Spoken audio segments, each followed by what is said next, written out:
This is Amit Haider Memon, here your maths teacher at Bhera Foundation College, Noshar Feroz. Welcome to class 7. This is our lecture number 2. तो बेटा आज हम start करने जा रहे हैं अपना लेक्चर नंबर 2 क्लास 7 का। लेक्चर नंबर 1 में हमने सेट की डेफिनेशन डिस्कस की थी और कुछ रिप्रेजेंटेटिव फॉर्म्स थे सेट के सेट को किन किन तरीकों से रिप्रेजेंट किया जाता है, तो वो कुछ डिस्कस किए थे।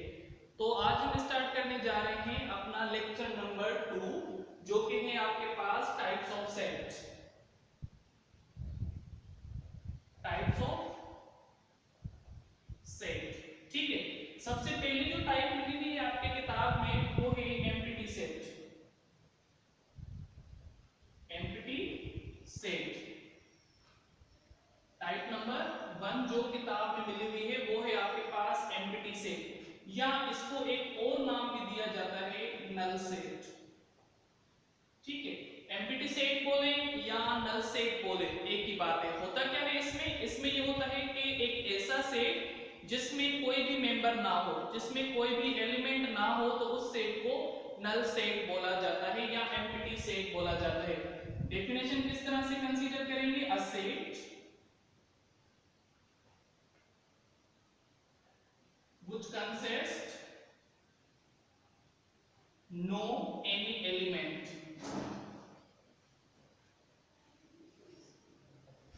is called empty set।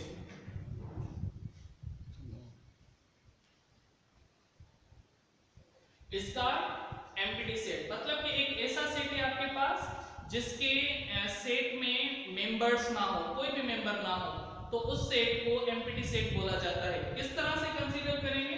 Example यहां पर लिख रहा हूं कि सपोज करें कि एक सेट है जिसमें कोई भी एलिमेंट नहीं है और इसकी ये सिंबल भी दी हुई है कि नल सेट को या एम्प्टी सेट को इस तरह से शो किया जाता है। ये एम्प्टी सेट की सिंबल, एम्प्टी सेट को इस तरह से लिखा जाता है कि एक ऐसा सेट है जिसमें कोई भी एलिमेंट ना हो, कोई भी मेंबर ना हो, तो उस सेट को एम्प्टी सेट या उस सेट को नल सेट बोला जाता है, ठीक है। दूसरी टाइप है आपके पास फाइनाइट सेट। तो यहां पर हम टाइप नंबर 2 लिख रहे हैं फाइनाइट सेट। फाइनाइट सेट, अब फाइनाइट वर्ड की जो मीनिंग है, फाइनाइट मतलब कि लिमिटेड, काउंटेबल मेंबर्स हो, काउंटेबल नंबर्स हो, एक सेट के मेंबर्स जिनको हम काउंट कर सकें, जिसकी एक लिमिट मिली हुई हो, तो उस सेट को फाइनाइट सेट बोला जाता है। मतलब क्या? अ सेट, डेफिनेशन लिख रहे हैं इसकी, a set which consists of limited numbers या limited members। एक ऐसा सेट है जिसके मेंबर्स क्या है? लिमिटेड है, जिनके मेंबर्स को क्या कर सकते हैं? हम काउंट कर सकते हैं, तो उस सेट को फाइनाइट सेट बोला जाता है। से फॉर एग्जांपल यहां पर एक एग्जांपल लिख रहा हूं मैं, letters of English alphabet. English alphabet, ABC के जो लेटर्स हैं, हमारे इंग्लिश के जो अल्फाबेट है वो है 26। मतलब कि हम क्या कर सकते हैं? काउंट कर सकते हैं, उसकी एक लिमिट मिली हुई है, एक हद मिली हुई है।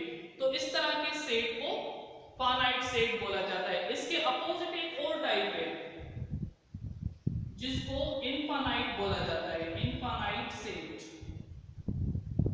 इनफाइनाइट सेट का मतलब क्या है? कि a set which consists unlimited members, unlimited members।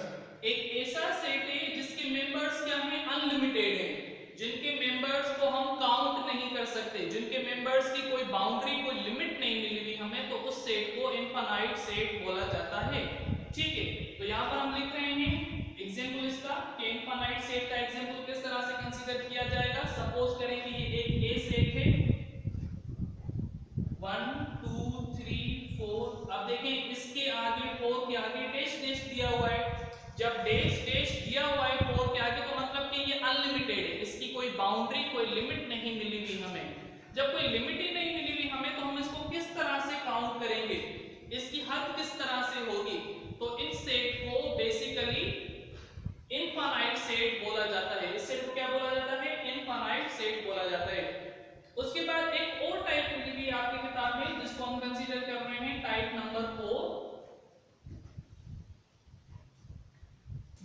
Disjoint sets.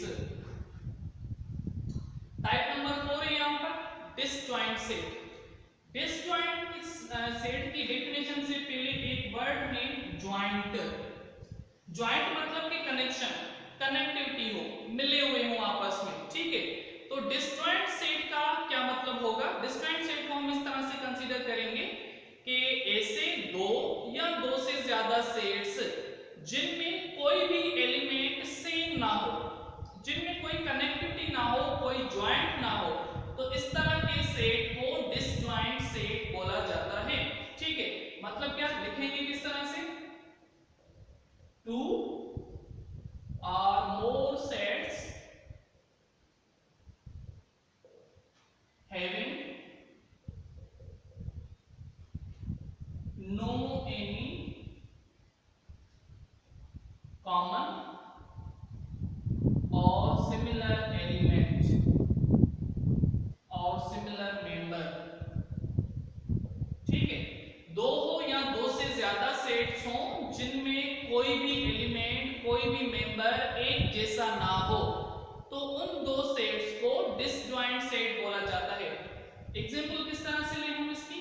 Suppose करें कि एक सेट लिख रहा हूं मैं यहां पर ए बी सी, और दूसरा सेट में लिख रहा हूं यहां पर 1 2 3, ठीक है। अब इन दोनों सेट्स में कोई भी एलिमेंट एक जैसा नहीं है, कोई भी एलिमेंट सिमिलर नहीं है, तो इन दोनों सेट्स को डिसजॉइंट सेट बोला जाएगा, ठीक है। तो यहां पर हम लिखेंगे A and B are disjoint sets. A and B are what? They are disjoint set. उसके बाद टाइप आ रही है आपके पास ओवरलैपिंग सेट। टाइप नंबर 5 है आपके पास ओवरलैपिंग सेट्स। ओवरलैपिंग सेट्स में क्या होता है? अब देखिए डिसजॉइंट सेट में आपने पढ़ा कि कोई भी एलिमेंट सिमिलर ना हो। एक ऐसी टाइप है सेट की जिसमें क्या हो, कोई भी एलिमेंट सिमिलर ना हो, तो उन दो सेट्स को डिसजॉइंट सेट बोला जाता है।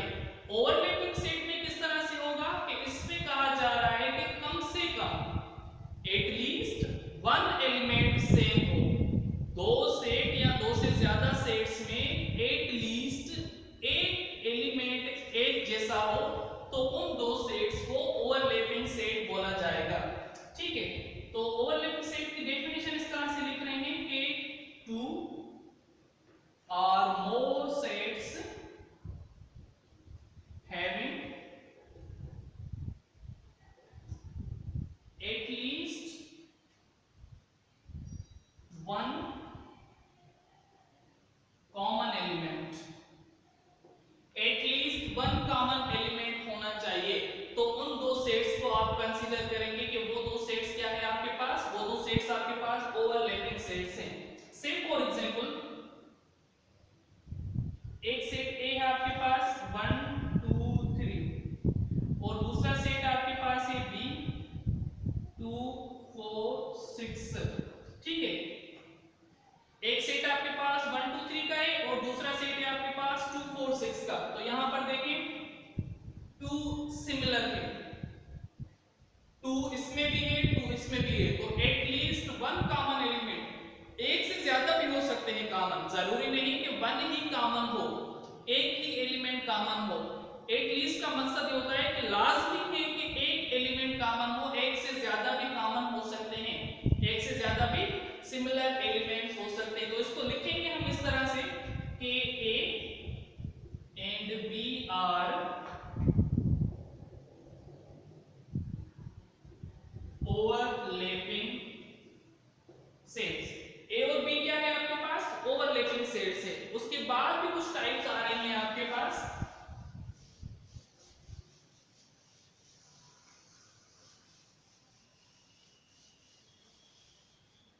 उसके बाद टाइप आ रही है आपके पास equivalent set, type number 6।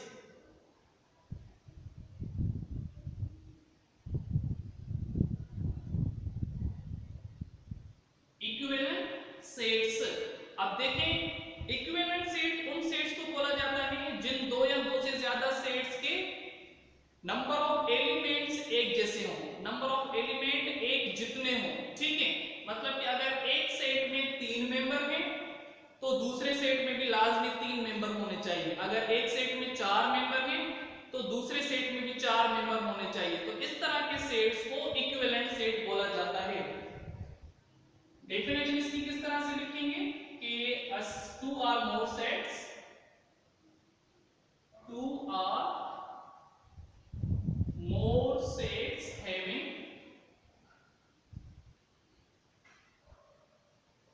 equal number of elements, उनके एलिमेंट्स का जो नंबर है, उनके एलिमेंट्स का जो तादाद है वो इक्वल होना चाहिए। इक्वल किस तरह से, सपोज करें कि एक सेट में लिखा हूं यहां पर एग्जांपल के तौर पर ए बी सी, या डी कर दें इसको आगे, और दूसरा सेट में लिखा हूं यहां पर 1 2 3 4। देखिए इसमें भी 4 एलिमेंट्स हैं, इसमें भी 4 एलिमेंट्स हैं, दोनों सेट्स में 4 एलिमेंट्स हैं। तो इस तरह के सेट्स को इक्विवेलेंट सेट बोला जाएगा, ठीक है। एक और टाइप मिलेंगे, टाइप नंबर 7 है आपके पास इक्वल सेट्स। इक्वल सेट्स में क्या होता है, इसकी डेफिनेशन कुछ इस तरह से लेंगे कि two or more sets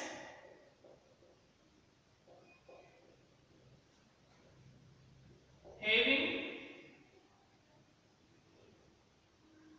same number of elements, same number of elements या same number of members। अब देखिए यहां पर इक्विवेलेंट सेट में क्या था कि इक्वल नंबर ऑफ एलिमेंट होना चाहिए, कि अगर इस सेट में 4 हैं तो इस दूसरे सेट में भी 4 एलिमेंट्स होने चाहिए। यहां पर कहा जा रहा है कि सेम नंबर ऑफ एलिमेंट्स हो। सेम का मतलब होता है कि एक जैसे एलिमेंट हो, कि मतलब अगर एक सेट में ए लिखा हुआ है तो दूसरे सेट में भी ए ही लिखा हुआ हो। तो यहां पर इसका एग्जांपल हम इस तरह से ले रहे हैं कि अगर सपोज करें कि एक सेट है आपके पास 1 2 3, तो लाजमी दूसरा सेट भी आपके पास 1 2 3 होना चाहिए। तो इस तरह के दो सेट्स को इक्विवेलेंट सेट बोला जाएगा। उसके बाद आ रही है आपके पास यूनिवर्सल सेट की टाइप, और आगे में आपके पास सबसेट की टाइप। उसके बाद फिर छोटा सा एक एग्जांपल दिया हुआ है प्रॉपर सबसेट का। तो जो रिमेनिंग 3 टाइप्स है वो आपका होमवर्क रहेंगी। आप इन सेट की टाइप को आपको याद करना पड़ेगा, और फिर आगे जो हमारा नेक्स्ट लेक्चर होगा, मतलब कि लेक्चर नंबर 2 था ये, जो लेक्चर नंबर 3 होगा उसमें हम इन टाइप्स को डिस्कस करके फिर एक्सरसाइज पे मूव करेंगे, ठीक है। तो आज तक हमने क्या पढ़ा, आज हमने पढ़ा टाइप्स ऑफ सेट। सबसे पहले हमने एम्प्टी सेट की टाइप पढ़ी, फिर फाइनाइट सेट था, फिर इनफाइनाइट सेट था, फिर हमने डिसजॉइंट सेट डिस्कस किया। डिसजॉइंट सेट के बाद हमने ओवरलैपिंग सेट पढ़ा, ओवरलैपिंग के बाद इक्विवेलेंट सेट आया, फिर इक्वल सेट आया। ये डेफिनेशंस आपको याद करनी है, ठीक है। जो रिमेनिंग टाइप लिखी हुई है पेज नंबर 8 पर, तो आपका जो होमवर्क रहेगा आज के लिए,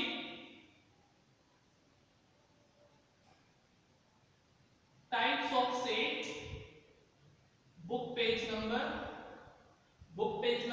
8।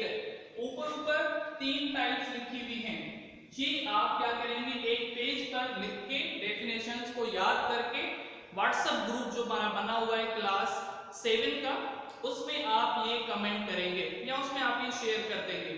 तो अब हम अपने लेक्चर को यहीं पे वाइंड अप करते हैं। इंशाल्लाह स्टार्ट करेंगे हम अपने 3rd लेक्चर से नेक्स्ट सेशन। तब तक के लिए अल्लाह हाफिज।